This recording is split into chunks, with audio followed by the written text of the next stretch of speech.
Me and the dancer robot. Me live in the hard drive barn and basically the hard fire.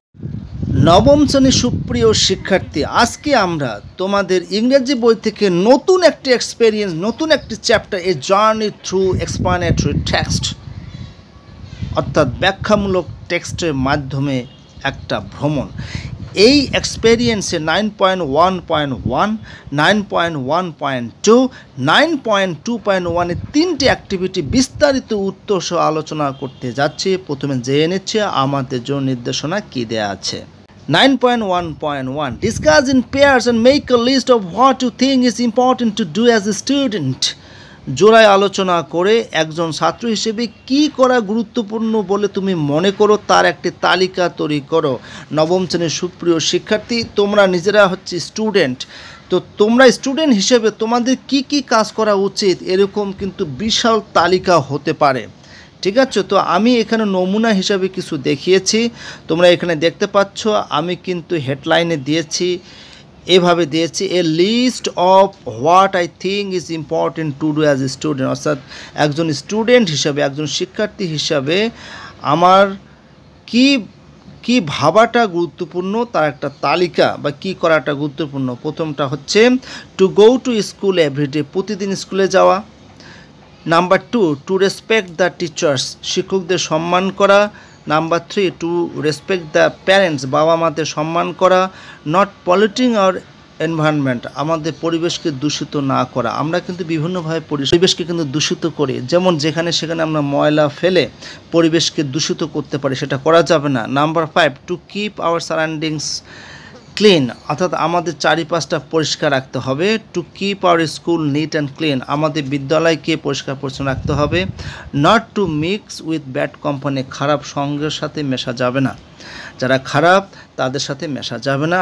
তোমরা এখানে দেখতে পাচ্ছ আমি কিন্তু আরও এখানে ডট ডট দিয়েছি, তার মানে হচ্ছে এই 60টি ছাড়াও তোমরা আরও অনেক তালিকা করে নিতে পারো তোমাদের মতো করে। এরপরে হচ্ছে 9.1.2, তুমি জেনে নিচ্ছি আমাদের জন্য নির্দেশনা কী দেয়া আছে। Now look at the board and compare your list with your teacher and then answer the following questions after discussion in groups. Share the answers with the whole class. বোর্ডটির দিকে তাকাও, তোমার তৈরি তালিকাটি তোমার শিক্ষকের সাথে তুলনা করো, তারপর দলে আলোচনার পরে নিচের প্রশ্নগুলো উত্তর দাও। পুরো শ্রেণীতে তোমার উত্তরগুলো শেয়ার করো। তোমরা বুঝতে পারছো, তোমরা তোমাদের মতো করে তালিকা তৈরি করবে এবং সেই তালিকাটা শিক্ষকের সাথে তুলনা করবে। তারপরে দলে, অর্থাৎ তোমরা যে 5 থেকে 6 জন করে একটা দল করো, এই দলে আলোচনার পরে নিচে প্রশ্নগুলো উত্তর দিবে। আমি আমার মতো করে উত্তর প্রদান করেছি, তোমরা তোমাদের মতো করে গ্রুপে আলোচনা করে উত্তর প্রদান করবে। তো প্রথম প্রশ্নটি হলো, why do you think those qualities are important for a student? কেন তুমি মনে করো যে এই সমস্ত গুণাবলী একজন শিক্ষার্থীর জন্য গুরুত্বপূর্ণ?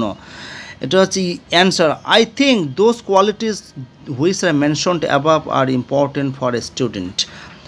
আমি মনে করি উপরের গুণাবলী, অর্থাৎ যেগুলো উপরে আলোচনা করা হয়েছে, এগুলো একজন শিক্ষার্থীদের জন্য গুরুত্বপূর্ণ। কারণটা কি? Because this qualities will help to make their career, কারণ এ সমস্ত গুণাবলী তাদের ক্যারিয়ার গঠনে সাহায্য করবে। আমি খুব সংক্ষেপে বলেছি।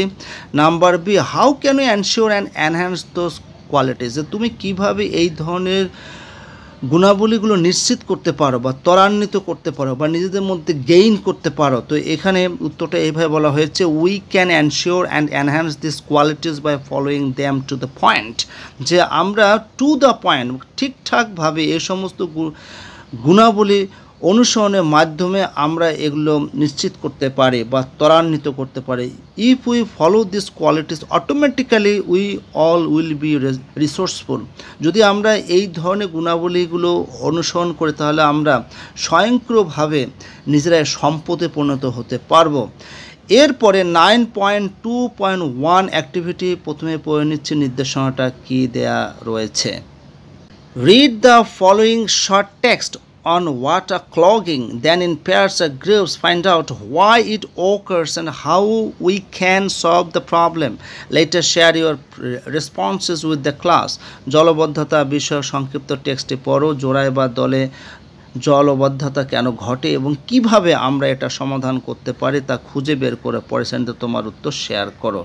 তো এখন এখানে জলবদ্ধতা সম্পর্কে একটা শর্ট টেক্সট রয়েছে, আমরা পড়ে নিচ্ছি টেক্সটটা কী দেওয়া আছে। প্রথমে আছে water clogging is a common incident in various settings including urban areas. যে জলবদ্ধতা হচ্ছে শহর এলাকা সহ বিভিন্ন জায়গায় একটা সাধারণ ঘটনা যেটা সবসময় ঘটে থাকে। Urban people face problems because of water clogging as streets, parking lots and basements overflowed with water. যে শহরে মানুষ এই সমস্যার সম্মুখীন হয় কারণ এখানে রাস্তাঘাটে পানি জমে যায়, যেখানে পার্কিং করা হয় সেখানেও পানি জমে যায় এবং ভবনের যে নিচতলা আছে সেখানেও পানি জমে যায়। ঠিক আছে।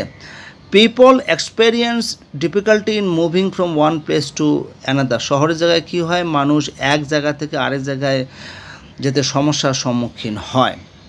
Sometimes buildings are damaged and also cause traffic jams. মাঝে মধ্যে কী হয়, বিল্ডিং অর্থাৎ ভবনগুলো ক্ষতিগ্রস্ত হয় এবং ট্রাফিক জ্যাম ঘটে। In rural areas it has an impact on cultivation and can delay harvesting which may affect farmers livelihood. আর গ্রামে এলাকায় কী হয়, এটা কিন্তু চাষাবাদের উপর একটা প্রভাব ফেলে এবং তাদের যে হারভেস্টিং যে চাষাবাদ করতে হয় এতে তাদের বিলম্ব হতে পারে এবং কৃষকদের জীবনযাত্রার উপর একটা প্রভাব ফেলতে পারে। You can use the following diagram to list the causes of water clogging. তো এখানে একটা ডায়াগ্রাম দেওয়া আছে এবং ওয়াটার ক্লগিং অর্থাৎ জলবদ্ধতা কী কী কারণে হয় এখানে কিন্তু এই ডায়াগ্রামটা আমাদের পূর্ণ করতে হবে। ঠিক, তোমরা এখানে ডায়াগ্রামটা দেখতে পাচ্ছ। তো এখানে একটা কিন্তু দেয়া আছে অর্থাৎ হেভি রেইনফল অর্থাৎ ওয়াটার ক্লগিংয়ের হচ্ছে হেভি রেইনফল হচ্ছে প্রধান কারণ। তো এটা কিন্তু দেয়া আছে। এখন আমাদেরকে বাকি যে ডায়াগ্রামগুলো আছে এখানে ওয়াটার ক্লগিংয়ের অর্থাৎ জলাবদ্ধতার কি কি কারণ আছে সেগুলো কিন্তু আমাদের লিখতে হবে। তো আমি উত্তরটা প্রদান করেছি, তোমরা এটা খাতায় ড্র করবে। ড্র করার পরে যে 5টি কারণ আমি তোমাদের বলছি সেই 5টি এখানে যে বৃত্ত দেখতে পাচ্ছ সেখানে লিখে দিবে। যেমন এখানে 5টি কারণের ভিতরে আমি বাছাই করেছি। প্রথমটা হচ্ছে ফল্টি সোয়ারেজ লাইন অর্থাৎ ত্রুটিপূর্ণ সোয়ারেজ লাইন, যে লাইনগুলো দিয়ে পানি দ্রুত নেমে যায়।